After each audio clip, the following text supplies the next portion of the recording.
Hello, friends of Athena's Palace. I'm back.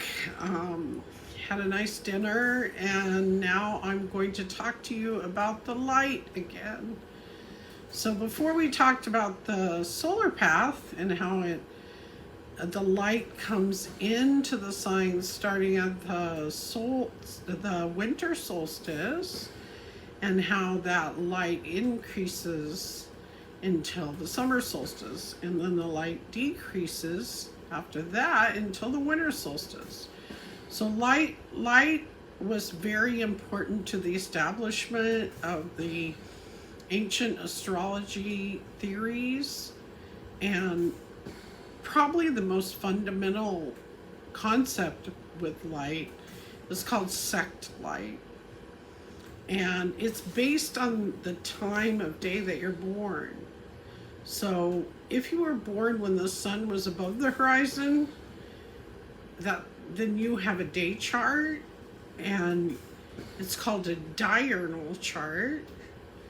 And your sect light is the sun. So the sun kind of rules the planets of that sect, and the planets that the sun rules are they're on their team basically. The diurnal team is the sun, Jupiter, and Saturn. So of those two planets, one is called a benefic and one is called a malefic. So the benefic is Jupiter, and because it's of your day sect and you have a day chart, then Jupiter is your greatest benefic. And we'll get into your other benefic in a minute here, but because Saturn is a member of your day sect, he is not the most difficult malefic in your chart. That would be Mars. So Saturn can be difficult, but Saturn will present challenges to you with the day chart where you have difficulty that you can surmount and you can usually overcome. And in these situations of malefics and benefics both, you can have extenuating circumstances. So if a planet is very dignified, then a malefic may actually not be as malefic. So it could bonify that malefic planet. It could be bonified by having dignity. And the way a planet gets dignity is by being in its own home sign, or by being exalted in a sign, or it can be, if it's in a conjunction with another planet that is ruling that sign, then it can make it better. So the thing I like about traditional astrology is it can really give you some quality characteristics and some shades of gray that you don't just get normally, and allows you to be very specific and to really kind of understand the quality of the transits to your birth chart. And you can even look at patterns and see how every time you've had, say, an Aries transit of your fourth house of family, that there's always some issues with your family because Saturn is there. And you have a day chart, so normally the family's able to work it out. But say that you had Mars in the fourth, who's not in your sect, who's not on the sect team of the day sect, he's on the night sect, then your difficulties with your family are going to be a lot harder to overcome. So So anyway, and in fact, Mars rules Aries. So if you have that situation, then he is rather dignified. So maybe it won't be quite as bad. You would have a better opportunity for a more favorable outcome, especially if you controlled the desires and your own personal desires and drives in the situation, and thought things through well, because Mars needs to think things through before he acts. So that's just one example. Now let's talk about the nighttime sect for a minute. So if your sun was below the horizon when you were born, then you have a night chart, and it's of course called nocturnal, and the team for the nighttime sect is Venus and Mars.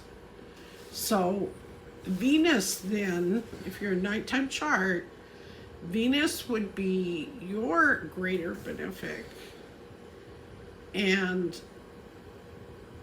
Mars would be the malefic that would be giving you challenges that aren't as difficult as the malefic out of your sect, which would be Saturn. So if you have a night chart, then the day chart malefic is your most malefic. If you have a day chart, then the night sect malefic is your most malefic. It's a little confusing, but I'll repeat it again. Basically, if you have a day chart, Jupiter is your most benefic, and Mars is your most malefic. And then if you have a night chart, then Venus is the most benefic, and Saturn is the most malefic. So the way I help remember this, because it's kind of hard to remember some of this stuff, but when at nighttime, we can see Venus really brightly in the sky, and there are parts of the year where we can see Mars really brightly in the sky. So those two are pretty visible at night, so they're on the night sect team, and that's how I remember, because the moon's out at night, so that makes sense. And the other way I remember for the day is the sun, and the sun is really big, and so is Jupiter, and so is Saturn. They're bigger planets than the other nighttime planets. So that's how I try to remember it. But I recommend that you remember for your own chart. You look at your own chart, and if you need help, you contact me and I'll help you figure this out. But it's really helpful to track which house the malefic and the benefic are in. That way you know the topic of what's difficult or is going to go really well, or the because the topic you'll get from the house placement, and you'll know the sign that planet is transiting in that house, whatever sign is associated with that house.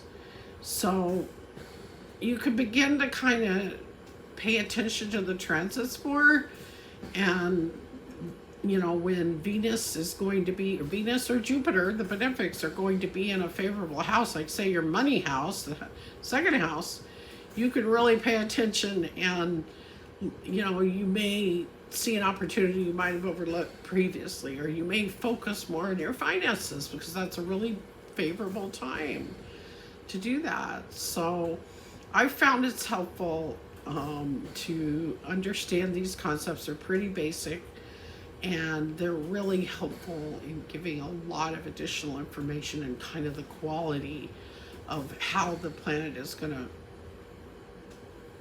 react within your own birth chart, how you're going to feel those energies when those transits go through your chart. So it's really helped me to understand these things. So thanks for tuning in, and please subscribe. I only have 2 subscribers. I'm really hoping I get some more. So those are both my daughter and my best friend, one of my best friends. So I'm really hoping that I get a few more subscribers than 2, and maybe get a like along the way. That'd be fun. Anyway, thanks for tuning in and going with me along this journey. I went to an ice skating show this evening on a cruise ship. It was just phenomenal. I could not believe that they can do those double axles and all that spinning and stuff while a cruise ship is rocking and rolling and moving around in the water.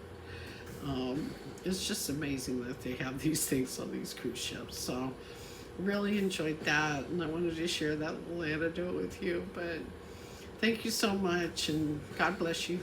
Good night. Mwah.